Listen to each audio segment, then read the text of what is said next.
Hi everybody, and welcome back to the Australian Reptile Park. Jake and Zac here, and today we're having a bit of a look at what we enjoy working with the most, and that is, funnily enough, venomous snakes. Now, you may or may not know, but here at the Australian Reptile Park we are heavily involved with a wide variety of Australia's most venomous snakes, and the big reason for that is that we are the sole supplier of terrestrial snake venom for the production of antivenom. Now, there's 5 main species that we work with. These are the tiger snake, death adder, eastern brown snake, king brown snake or mulga snake, and also the coastal taipan. And we're going to have a look at 3 of those here this afternoon, and we are actually going to perform a venom extraction on each of them, or a milking, you may have heard it called before. Now, the one we're going to start out with is a tiger snake. And I'm just going to grab him out here. Now, the tiger snake is the 4th most toxic snake on the face of the earth. Now, they do have a reasonably wide distribution throughout the southern part of the country. Their range starts from about southeast Queensland, where they are there, but they are quite rare. They then extend down through southeastern Australia. They're a very common snake down in Victoria. They are one of only 3 snake species found down in Tasmania.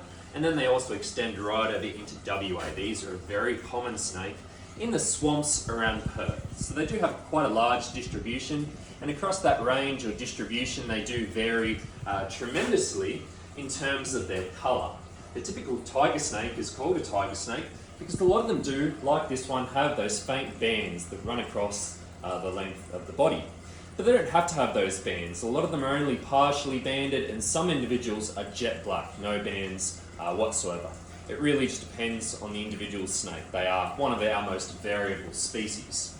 Now, if you were to be bitten by a snake, say 90 or 100 years ago, this was most likely going to be the snake that would have bitten you. These were a very common snake during the time of early European colonisation, and they did bite a lot of people and did cause a lot of deaths. In fact, they were our leading cause of snakebite death here in this country for a very long time, until they were taken over by the eastern brown snake, which is another very common snake along the east coast, and one that we are also going to have a look at here this afternoon.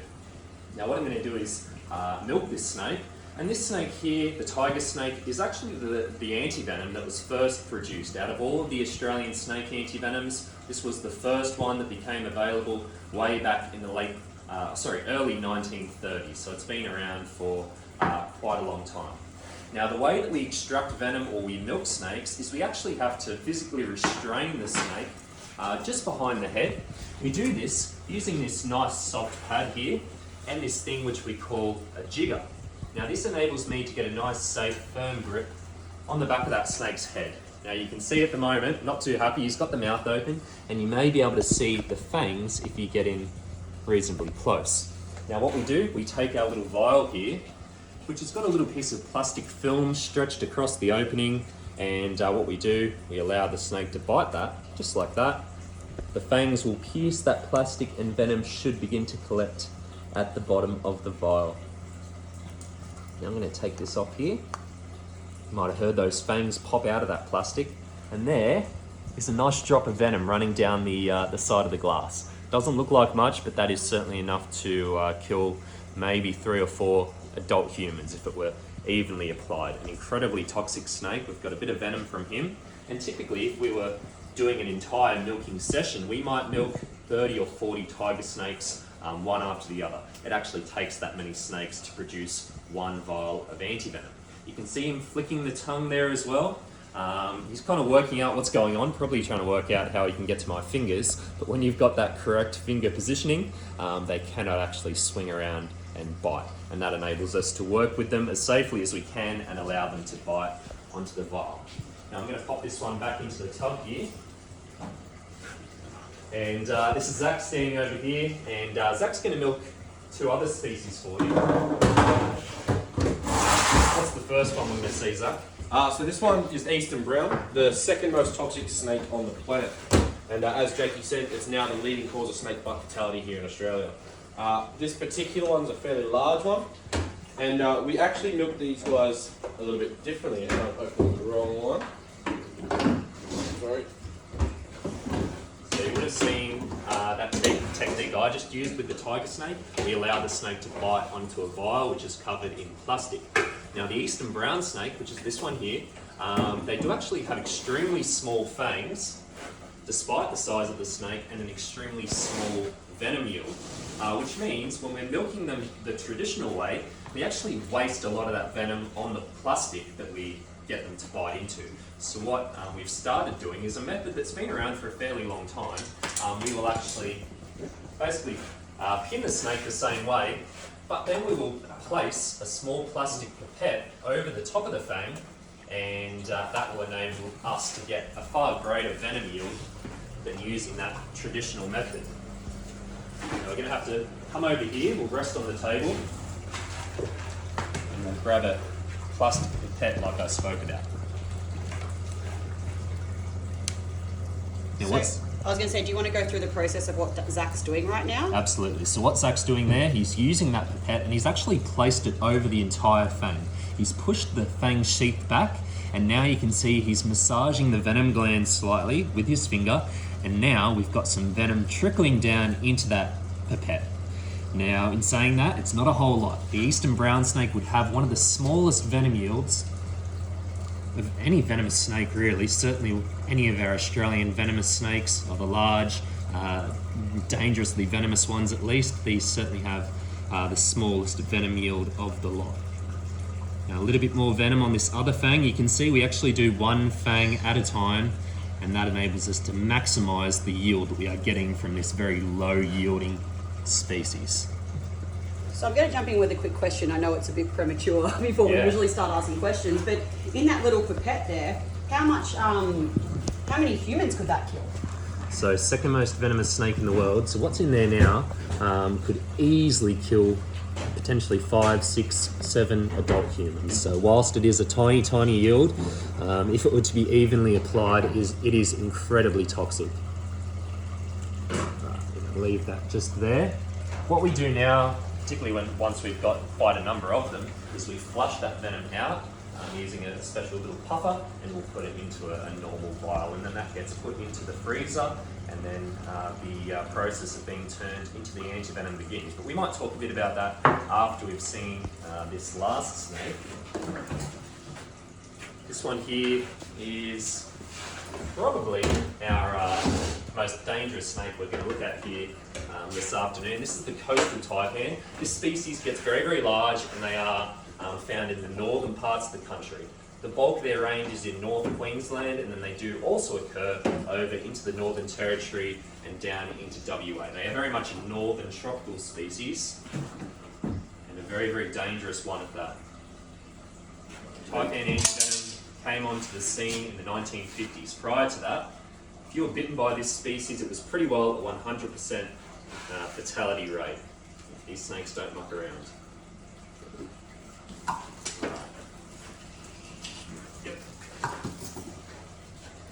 Now you may have noticed when we're pinning the snakes, we are applying pressure with that pinner, but we're not hurting the snake. That pad is very soft, and we're just lightly restraining them just enough that we can get them behind the head.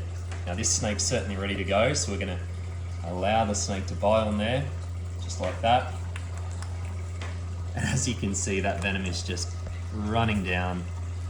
Tremendous yield on this species, and the third most toxic snake on the face of the earth. You can really see the length of the fangs on the taipan too, can't you? Yeah, so out of any of our Australian large venomous snakes, taipans certainly have the longest fangs, up to about 12 millimeters in length, which doesn't sound very long, particularly when you compare that to some of your overseas vipers, rattlesnakes, any of your vipers from Africa typically have extremely large fangs, and that's quite common with viperid snakes.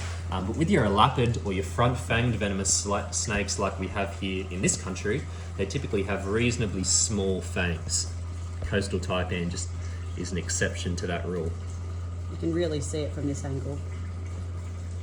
Right. And what about the venom for this? Because he's put out quite a big yield there. Easily over 20 adult humans with that amount of venom. Well, my hand's starting to cramp up, so I'm going to put him back.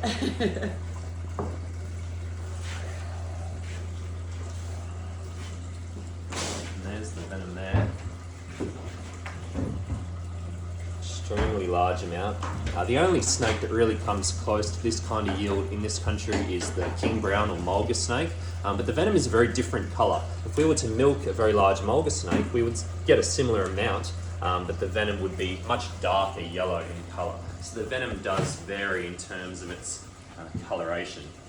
Now, once we've milked the snakes, we of course have obtained some of the venom, not all of it. We'll get maybe 30% of what that snake is truly capable of injecting, and then we'll put it into our freezer at about minus 30 degrees, and that keeps it obviously quite cool, and it allows us to keep it there for quite a long time until we can freeze dry or lyophilize that venom. We put it into a machine here on site, and it removes all the moisture from the venom. It turns that venom into like a powder or a crystal form, and then we can transport that venom away. Now we send it down to Melbourne to a place called Securus, where they will take our venom, they rehydrate it, and they inject a very small amount into a very large horse.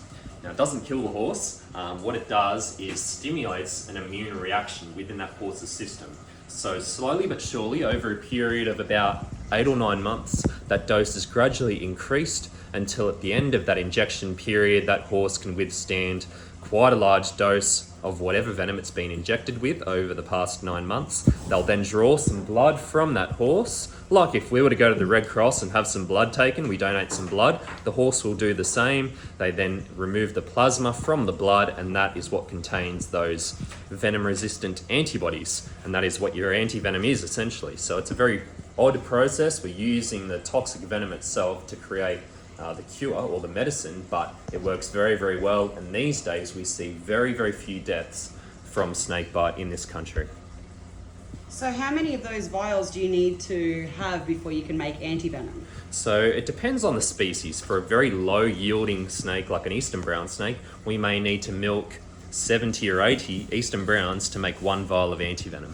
Coastal taipan, obviously the yield per snake is far larger, and therefore we might only need to extract 15 or 20 coastal taipans to make 1 vial of antivenom. So it just depends on the species. But we do actually have a couple of vials of antivenom here, and you'll notice they are different sizes. We've got one for each snake we just saw milked. This is the tiger snake, the little brown snake vial in the middle, and then the big coastal taipan or taipan antivenom on the end there. Now, as you can see, the size of the vial actually corresponds to the yield of the snake, the average venom yield. So if you were to be bitten by a coastal taipan, quite a large amount of venom, but theoretically 1 vial like this should be enough to bind to that venom within your system and essentially stop those effects from continuing, and then you'll go through the process of basically getting better until you can be discharged from hospital. Now the brown snake, because they have such a small venom yield, have a very, very small vial. So it just depends on the species of snake, how much antivenom you are going to be getting, and also the severity of the bite. If you get a very severe bite, you may need multiple vials. So it depends on a case-to-case basis. No 2 snake bites are the same. So you're saying that if, say, you got bitten today, touch wood, you might need more than 1 antivenom vial? Yeah, absolutely. If someone were to be bitten really badly by a tiger snake, say the snake is able to hang on for 5 or 6 seconds, you are likely going to receive a very, very large dose, and you may need several vials in order to recover. Now, if you are bitten by a venomous snake, your first aid procedure is your pressure immobilization bandage. You would bandage the entire limb and then get yourself off to hospital as quickly as you possibly can.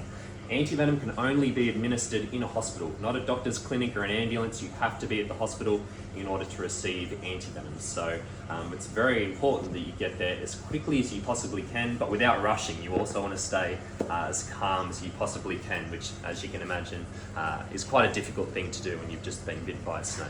Someone's just asked, what happens if you don't know the kind of snake that bit you? It's a very good question, and it's quite simple in this country at least, because when you get to the hospital, they can take a swab of the bite site, even if you never saw the snake, and they will be able to tell at least down to a family group what snake bit you. So if you were bitten by an eastern brown snake, they would do that snake venom detection kit, and they would be able to identify that you've been bitten by a species of brown snake, and you would be given brown snake antivenom. So you do not need to see the snake, catch the snake, certainly kill the snake. in order to get the correct anti-venom. And hospitals have plenty of vials of all of the snake venom? Yeah, correct. It depends on where you are in the country. If you're down in Victoria, the hospitals aren't going to stock coastal Taipan antivenom because they're living in the northern parts. So it depends on what local species live within the vicinity of the hospital and what species people are likely to encounter in that area. But they will stock the antivenom and you will be able to get it. If you can't, they can bring it in from elsewhere. So we had some questions. What happens if venom gets on your hand? Is that dangerous for you? Yeah, so that's really where poison and venom can be distinguished. A poison, it's ingested or it can be absorbed through the skin, and that is how it's going to become toxic to your body. A venom, on the other hand, needs to be injected. It needs to get basically under the surface and within your system. So if we were to get a drop of venom on your hand, you can wipe that off, and it happens. It happens when we're milking the snakes occasionally. You can wipe it off and you're never going to see any effects or symptoms. Say, for instance, you had a big cut on your hand, a big slash. I've cut myself out gardening, and then I drop some venom on there. That's a bit of a different story because it is able to enter the system via that wound. So it just depends. And generally, if it's straight onto skin that's nice and perfect, no abrasions or cuts, then you're all good. You just have to get rid of it quite quickly. How many venomous snakes do we have here at the park, and how often do we milk them? So here at the park we have over 200 venomous snakes, and they're essentially all from those 5 species that I spoke about earlier. So tiger snakes, death adders, coastal taipans like we saw, eastern brown snakes, and also the king brown snakes. So we have collectively over 200 individuals, and each of those are milked on a fortnightly basis. So every 2 weeks they're removed from the enclosure, they're milked, they're placed back, they get a feed in between. Of course, they're cared for. We change out what they're living on, we keep them nice and clean, and they basically only interact with us once every 2 weeks. It's not like we're doing this every single day. Does antivenom work like a vaccination? So say you've been bitten by a snake, you get antivenom, does that then keep you cured?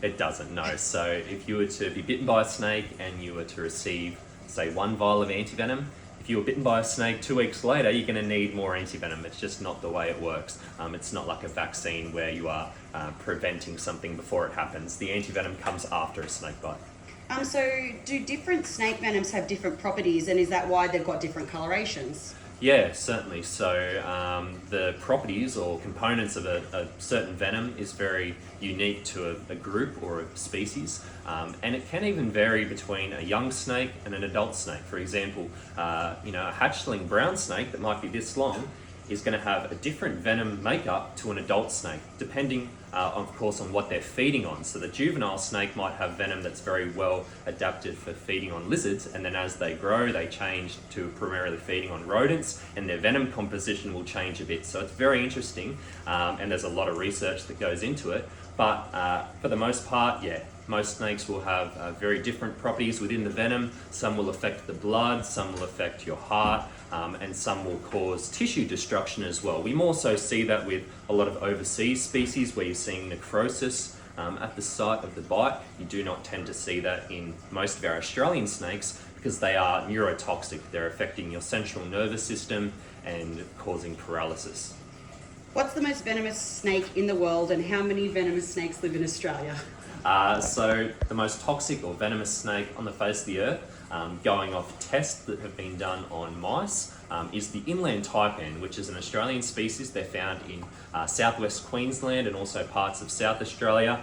A snake that hardly anyone encounters, and there has not been a single death attributed to that species, but they are drop for drop the most toxic snake on the face of the earth. And I've forgotten your second part of that question. How many venomous snakes do we have in Australia, and they more venomous than anywhere else in the world? They are. So we do, for the most part, have the world's most toxic snakes. Out of all the over 100 species of venomous snake that occur in Australia, there is about 25 or 30 that could be considered potentially lethal to a human. There's many smaller species that are venomous but not considered dangerous to humans. There's about 25 or 30 that certainly are. So we might do one last question, and we'll do it for both of you. What made you want to work with venomous snakes? We'll start with Zac and then go to Jake. I've always had a passion for snakes and venomous snakes in particular. There's something about the beauty of those individuals They outstanding the other animal I've got to work with. So always love to work with them. They're just an incredible species to work with. And did it take a lot of training? Yeah, I've been at the park for 8 years, and I've been working with venomous snakes for about 4.5. So before that, wasn't allowed anywhere near him. And it wasn't until I got to work with Tim and do a bit of work with tiger snakes that I actually started working my way up. And it wasn't until about 1.5 years ago that I could actually work with all the venomous snakes here on the park. And Jake, what about you? What makes you love and want to work with venomous snakes? I've always had a really strong passion for reptiles since I was very, very young. And I think it's important to mention that we don't enjoy venomous snakes because they're venomous. That's part of it, and we know that, and we work around them and with them all the time, and we know, of course, that they are incredibly dangerous animals. But I think, as Zac mentioned, it's just the beauty of the individual snake. Even if a coastal taipan was not venomous, I would still love them just as much, just because they are a beautiful snake, in my opinion. Reptile people, they're a little bit weird. We like things that a lot of people don't, and venomous snakes and snakes and reptiles as a whole are just part of that. And I hope that today you enjoyed getting a glimpse into what we do most days here at the park. Venom extraction or milking is a big part of what we do. It's a very important role that we play here at the park with the production of snake antivenom, and we hope you enjoyed getting a bit of a glimpse into that here this afternoon. Thank you very much, guys. I'll leave it at that. I hope you enjoyed the snakes, and we'll see you next time. Thank you. Bye-bye.